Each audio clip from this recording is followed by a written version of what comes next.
सुबह की हल्की ठंडक अभी बाकी थी। आसमान पर हल्की गुलाबी रोशनी फैल रही थी। हरे रंग की साधारण साड़ी पहने एक महिला पुराने कस्बे की तंग गलियों से गुजरती हुई सब्जी मंडी की ओर बढ़ रही थी। देखने में वो बिल्कुल आम गृहिणी लग रही थी, न कोई सुरक्षा न कोई सरकारी ठाट। लेकिन हकीकत ये थी कि वो महिला जिले की डीएसपी कविता चौहान थी। कविता चौहान को आम लोगों के बीच जाकर हालात देखने की आदत थी। उन्हें लगता था कि असली सच्चाई फाइलों में नहीं बल्कि सड़कों पर मिलती है। उसी सोच के साथ वो मंडी में पहुंची। उनकी नज़र एक बूढ़ी महिला पर पड़ी जो जमीन पर बैठकर हरी सब्जियां बेच रही थी। चेहरे पर झुर्रियां थीं, हाथ कांप रहे थे, लेकिन आंखों में मेहनत की चमक साफ दिख रही थी। कविता ने पास जाकर पूछा, माई, भिंडी कितने की है? बूढ़ी महिला मुस्कुराई। 20 रुपए पाओ बिटिया।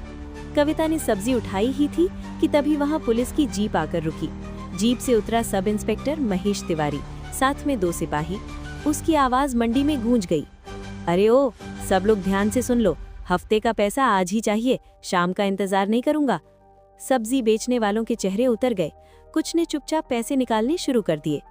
जब सब इंस्पेक्टर बूढ़ी महिला के पास पहुंचा तो वो घबरा गई। साहब, आज कुछ बिका नहीं, कल दे दूंगी। ये सुनते ही महेश तिवारी का पारा चढ़ गया। रोज का यही बहाना, मुफ्त में बैठी हो क्या यहाँ? उसने सब्जियों की टोकरी पर लात मार दी। सब्जियां सड़क पर फैल गईं। बूढ़ी महिला रोते हुए जमीन पर बैठ गई। ये दृश्य कविता चौहान से देखा नहीं गया। उन्होंने सख्त आवाज में कहा, आप ऐसा नहीं कर सकते, ये गलत है। किस कानून में लिखा है कि गरीबों से वसूली करे? महेश तिवारी ने उन्हें ऊपर से नीचे तक देखा और हंसा। तू कौन है मुझे समझाने वाली? ज्यादा अक्ल है तो थाने चल। कविता ने शांत लेकिन मजबूत स्वर में कहा, कानून से ऊपर कोई नहीं होता। वर्दी पहने हो तो जिम्मेदारी भी निभाओ। इतना सुनते ही सब इंस्पेक्टर ने गुस्से में उनका हाथ झटक दिया। ज्यादा हीरो मत बन, निकल यहाँ से। कविता पीछे हटी, लेकिन उनकी आंखों में अब डर नहीं, आग थी। उन्होंने मन ही मन फैसला कर लिया, अब ये खेल खत्म होगा। अगले दिन अगली सुबह एक साधारण महिला थाने में शिकायत दर्ज कराने पहुंची। ड्यूटी अफसर ने बिना ध्यान दिए कहा, अभी साहब मीटिंग में है, बाद में आना। कविता ने कहा, मैं कल मंडी में हुई वसूली और मारपीट की शिकायत दर्ज कराना चाहती हूँ। थानेदार ने ठहाका लगाया, मैडम, ये सब रोज की बातें हैं, छोड़िए वरना खुद मुसीबत में पड़ जाएंगी। बस यही कविता का सब्र टूट गया। उन्होंने अपना पहचान पत्र टेबल पर रख दिया। कमरे में अचानक सन्नाटा छा गया।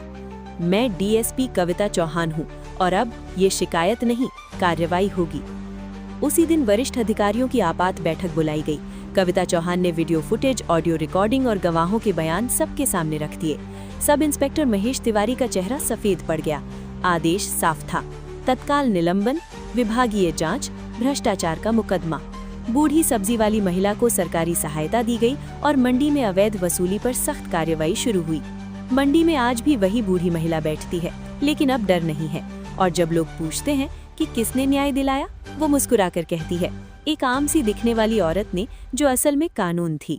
दोस्तों, अगर आपको ये कहानी पसंद आई हो तो प्लीज इसे लाइक करें और ज्यादा से ज्यादा लोगों तक शेयर करें। और हाँ, हमारे चैनल द बुंदेलखंड हिस्ट्री को सब्सक्राइब करना बिल्कुल न भूलें, ताकि ऐसी ही दिलचस्प और दमदार कहानियाँ आपको मिलती रहें। धन्यवाद।